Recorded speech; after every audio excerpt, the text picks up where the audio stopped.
Hey team, it's Mr. Zimmerman, and today we're going to continue our adventure with polynomials. Now, last time we kind of talked about some of the talking terms, and basically we went over some of the vocabulary that we're going to use when describing mathematics. Now, we're going to basically be reviewing on how to combine like terms, and essentially what we're going to be doing is we're going to be taking two different sets of information and combining them through either addition or subtraction. I'm going to show you two forms, and then I'm going to show you how to clean up your answers and make sure that everything is in standard form.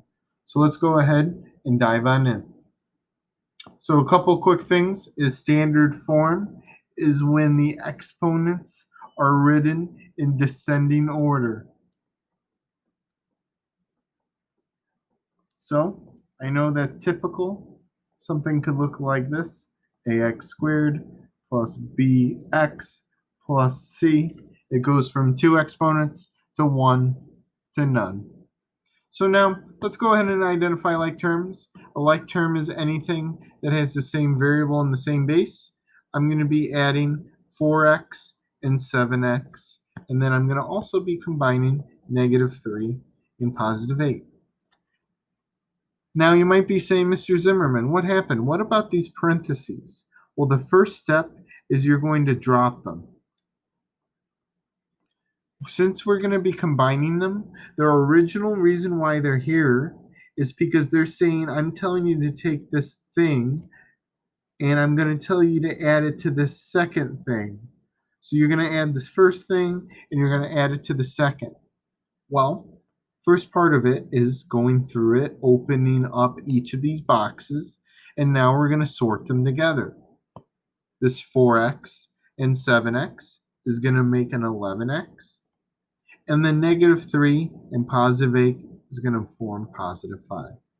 Voila, the way I combined it, the 5 is the constant, the 11 is the coefficient, x is the variable.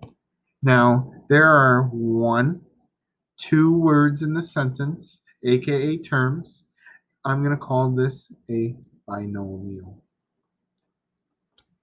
And that's going to be pretty much to it. All these addition ones are going to be resolving around unpacking it. Number 6, though, this is where we're going to have to pay special attention. Right away, immediately, your brain should notice that there's this minus sign in between them. We were given a different job. Before, we were told to take this thing 1 and we were supposed to combine it. Now it wants you to take this first quantity and take away the second quantity amount. Well, that kind of involves the same thing. I have to take, well, what am I going to take away from 3x's? Well, 2 of them. I'm going to have to take away what from -4? I'm going to have to take away +6.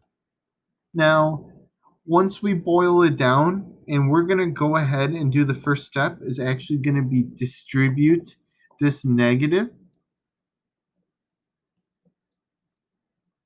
They're going to transform to be a similar problem. I cannot go ahead and start subtracting. The reason being is I'm going to make an integer error. For example, I'm going to get 3x minus 4. I distribute this negative, and it's going to transform this to be -2x. I'm going to go ahead and distribute this negative here, and it's going to make it a -6. The reason I always clean it up is because I can clearly see that, hey, I dropped the parentheses, and then I'm ready to continue this party. So let's go ahead and look and see what happened. I'm going to zoom this up. Let's make a little room.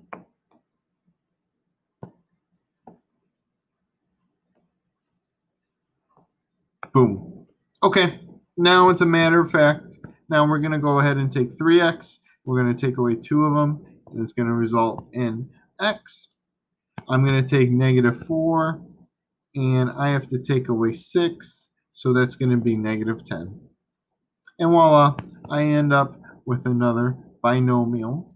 And this is the result of combining these sums with subtraction. So it kind of turned into the same problem, which is why we're studying them at the same time. Basically, what you got to do is make sure that your algebra is on point. You want to make sure you're distributing well, and the rest of these will be simple enough. I do want to go ahead and take a moment, though, to jump to 11. You might see that it's written vertically, and I like this way because this is typically the way we do math traditionally. And when we're doing all of this algebra, sometimes we get mixed up that we're doing some foreign thing. We're really kind of just adding two things. No matter how complicated this stuff is, at the end of the day, we're either just adding a number or subtracting a number that's been abstracted. So we can go ahead and apply this method. We can go ahead and add it. It would be 3x squared plus 2x plus 1. Voila. Writing it vertically has its merits. By writing it vertically, you force yourself to automatically group the same terms. That way, it enables easy precision. This is exactly the same way we do 421 plus 675. You get the ones, you add the ones. Here, you add the tens. Here, you add the hundreds. Same dealio. Okay, now number 12 is essentially the same problem we did as number 6, but I'm going to go ahead and challenge you not to rewrite it out. The reason being is when I do 10 minus 8,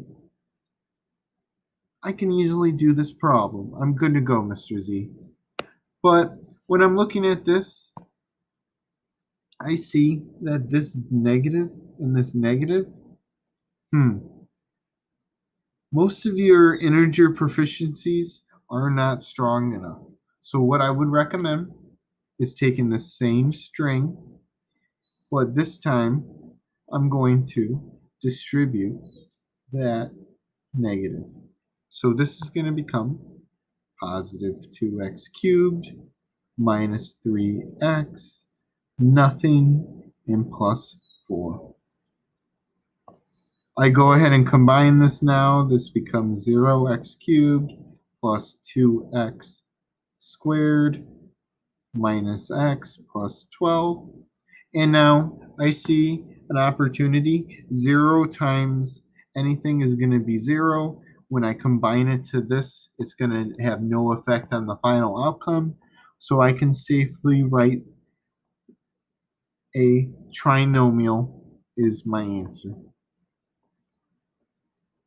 So go ahead and dive in, do some of this extra practice. I'm going to end it here. You can definitely rewrite all of these as vertical or horizontal.